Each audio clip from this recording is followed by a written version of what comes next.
It all started in 1994 when all over the world one found cases of small communities were becoming interesting. People felt somehow that small groups had something which had been lost in large groups. At the same time, there was a concern, particularly actually in the field of linguistics here, that the small players were in danger of going out of business altogether.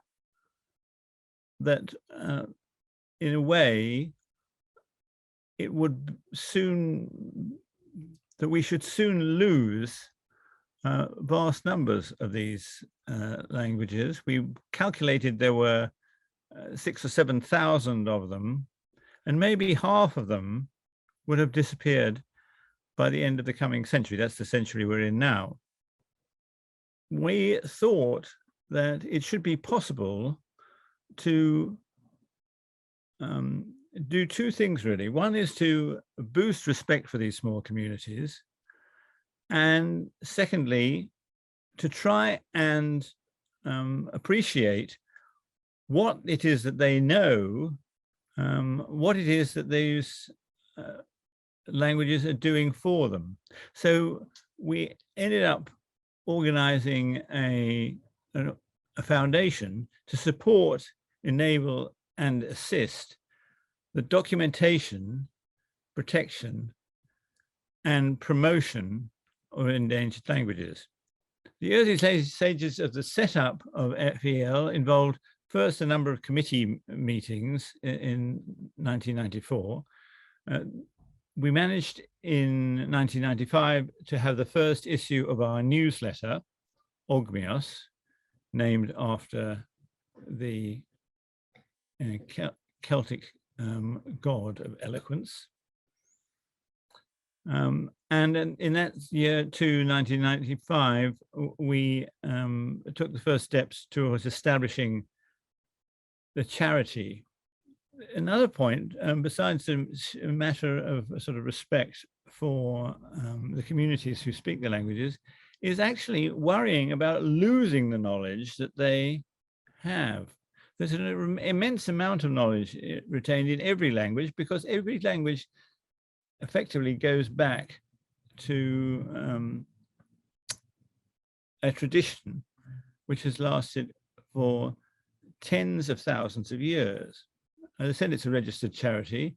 It is also a membership organization, and all our funds actually come from membership subscriptions.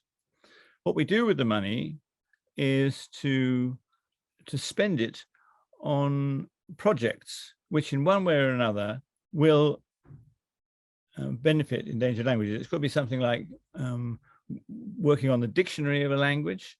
It could be something about boosting the use of a language within a community.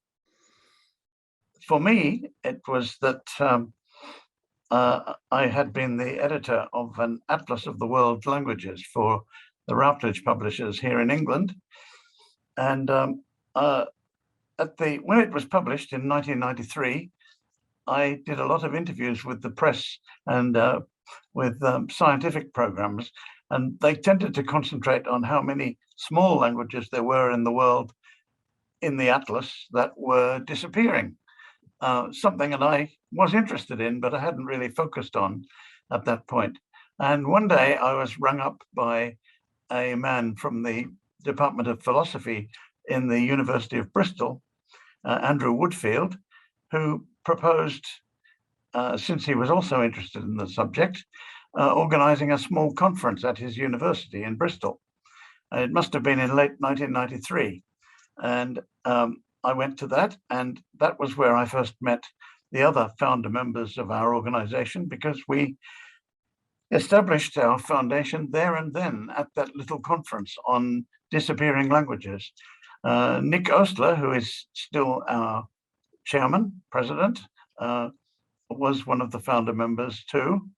And since then, I've been devoted to the organization in various ways. Currently, I edit our newsletter, Ogmios, and I serve on the executive committee. the important thing that we soon discovered that we could do for the world's vanishing languages was to support research into them that would benefit the communities. So we soon began a program of awarding grants using the money from the membership fees of our foundation. And we've been doing that successfully ever since, doing our little bit towards preserving the world's threatened stocks of languages. I first became involved with the Foundation for Endangered Languages at its second conference in 1999 in Maynooth, Ireland. And since then, it's been quite an adventure. To me, the FEL is unique, perhaps, in that it's more than an organization, but a community, that it brings together in a unique way academics, practitioners, activists, members of endangered languages communities, and devotees in a way that both informs us and inspires us to action. I'm not aware of any other community quite like it. Through it, I've been able to meet fascinating individuals involved in important work all over the world, and the impact has been notable. Through its small grant programs that go directly to communities and those working with them, through its publications, I think the foundation has occupied a niche that is much needed and would otherwise be vacant. Nick has been inimitable in his role as leader, inspirer, sort of fellow co-conspirator for all. And it's just hard to imagine how we'll continue on without his contributions and his presence. About 20 years ago that I met Nick Ostler at the conference in Sardinia, and there it all started. I should like to say that Nick has inspired me very much by the fantastic things he has been doing. My work is related to the minorities in Eastern Eurasia. I got projects with Russian colleagues in St. Petersburg, and we started the reproduction of very old wax cylinders. So I worked with Endangered Archives, had several projects with Endangered Archives, and that makes it possible to get also automatically in touch with endangered languages. My first conference was in 2004. It was the conference in Barcelona. In a later conference, it was the one in 2013. That was the conference, the FEL conference in Ottawa, where we learned about the position of the Canadian Indian minorities and the languages which are spoken there. And the interesting thing in Canada is that their colleagues were very active and started a special branch, what we called a regional interest group of the foundation. And one of my tasks in the FEL committee was to stimulate other areas in the world to set up similar regional interest groups. I must say that the one in Canada is the most successful one, which is a kind of example of other parts of the world. We try to set up a similar organization related to the minority peoples of Northern Eurasia. We even organized a special FEL regional conference it was, I think, in 2017. In 2016, we had a conference in Murmansk devoted to the minorities of Northern Russia. And there I also tried to stimulate the people to set up some kind of regional organization. And the work on minorities in Eastern Asia is also done by an organization in Germany, the Foundation for Siberian Cultures. And that can also be considered as an organization which is related to more or less regional interest activities. I've been a member of the Foundation for Endangered Languages for nearly 20 years. I reside in Canada, in Chelsea, Quebec, near Ottawa. and I'm a member of the Algonquins of Pikwakanagan First Nation in the Ottawa Valley. I should first say that I'm not a linguist, but a demographer. I study the demographics of the endangered Indigenous languages in Canada. My interest in Indigenous languages began at Pikwakanagan some 30 years ago now. It was triggered by the realization that Algonquin, the first language of my maternal grandmother, a language I did not learn, was being spoken mainly by the elderly, but not young people. My first experience with FEL was in 2003 when I attended the FEL 9th conference in Broome, Australia. It was amazing. I never appreciated until then the immense diversity of Indigenous languages in Australia. And it was memorable and moving in its similarities and issues, such as the stolen generation in Australia and residential schools in Canada. The conference was a wonderful experience. I was so impressed by the warmth and friendliness of the FEL organizers, participants, and community members. I especially remember first meeting Nick and how he took great care to see that everyone was well looked after. When my daughter was missing graph paper to complete the homework she'd been assigned while away from school, Nick made sure she had some. Since that first conference, I became increasingly involved with FEL and related activities, serving on the executive committee for a number of years, co-organizing the FEL 2013 conference with Carleton University here in Ottawa, and contributing to the UNESCO Atlas of the World's Languages Endangered, edited by Chris Moulton. I believe that FEL has made a significant contribution over the years to raising awareness here in Canada about Indigenous languages and endangered languages in general. The Ottawa FEL conference was well attended from within Canada and around the world. It was especially good that Nick and Chris, as well as other FEL members, were there representing FEL in Ottawa. In fact, their participation and contributions were so well received that they inspired the development and creation of FEL Canada. Similarly, FEL's newsletter Ogmios has also contributed to awareness throughout the world about Indigenous languages in Canada and related organizations, such as most recently the Canadian Language Museum. For me personally, FEL has been a window to the diversity of the world's languages, their issues, vibrancy, and challenges. And one of the many things I've especially appreciated about FEL conferences are the visits to local communities to learn more about their language and cultural programs. It's wonderful that we are here celebrating the 25th anniversary of FEL. And I wish all of the members and contributors all the best in their efforts and success in the saving in the endangered languages, to save endangered languages throughout the world. Foundation for Endangered Languages has demonstrated its commitment to the preservation of endangered languages through various initiatives such as annual conferences and the grants which support revitalization of the endangered languages. There are many organizations which support documentation of the languages, but the FEL, when awarding it grants, gives priority to the projects which focuses on the revitalization of the languages and supports the use of these languages in various spheres of community life, such as education, culture, social life. And it's worth mentioning that most of the grants are awarded to projects in developing countries of Asia and Africa, where the endangered languages seems to be more vulnerable. An example of this is the support of the FEL to endangered Pamiri and Dardic languages, which are spoken in the mountain regions of Central Asia, namely the Pamirs and Hindu Kush.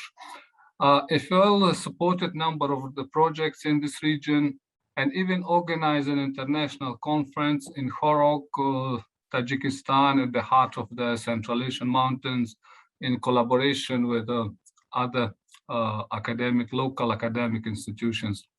We have many success stories where the FEL grants enable the community members, activists, or scholars to initiate the revitalization process of the languages, creating resources, learning material, scripts for languages, and other activities which gives hope to the speakers of the endangered languages that their language can be saved.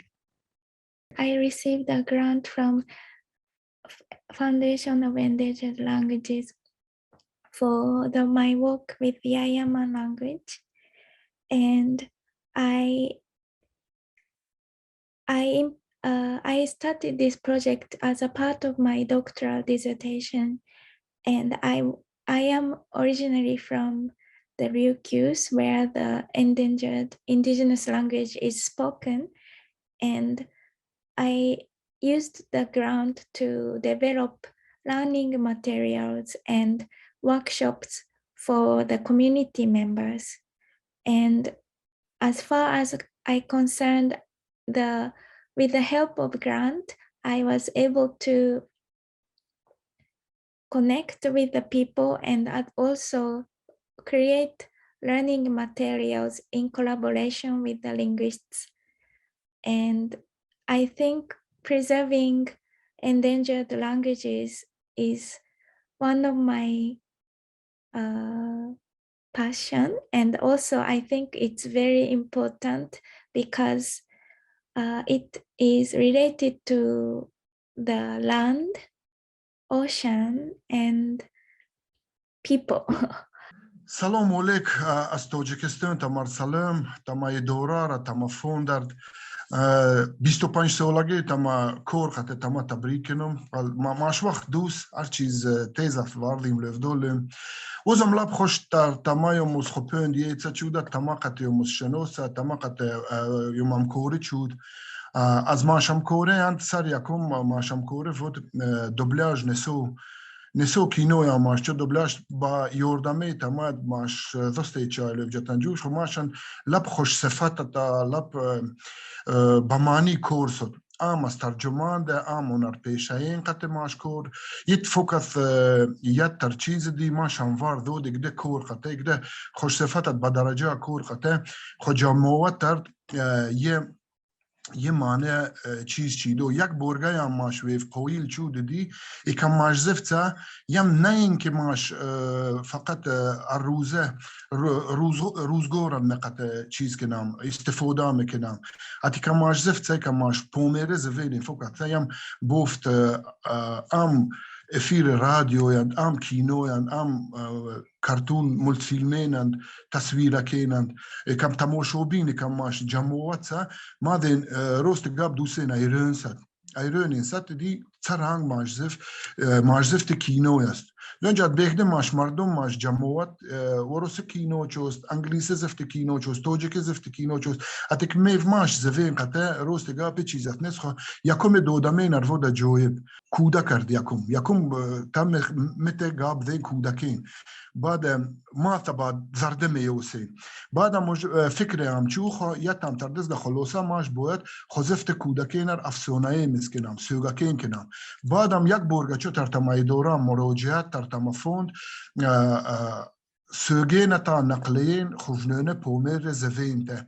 تمیت یک برگه ماش چو دستگیره چیز باشنده گدم آودیو کتوبند آودیو بوک هم چه چود ارو بعد از دم این ست ودمین پیزو واده ماشر کمک چو یوردمین چود ماشم بعد ملت فیلمین تصویرکین انیماسیون چیزین هم چود خوشنونه زفته خوا بعدم اوستا یت ترده сказки в картинках, хужнöne, рихöne, вахöne зефте, йордам قطع ماش ارچیسا ورده هم چیدو خوی که مخو مردم مرد مخو دامت خو جماوتر دویس هم ماش زف ید دمس چیزی است دمس حقی است یدمز باید ود دنجات ماش هم کوی است FLI is working for the preservation and promotion of endangered and lesser known languages of northern Pakistan. In our work, we have support from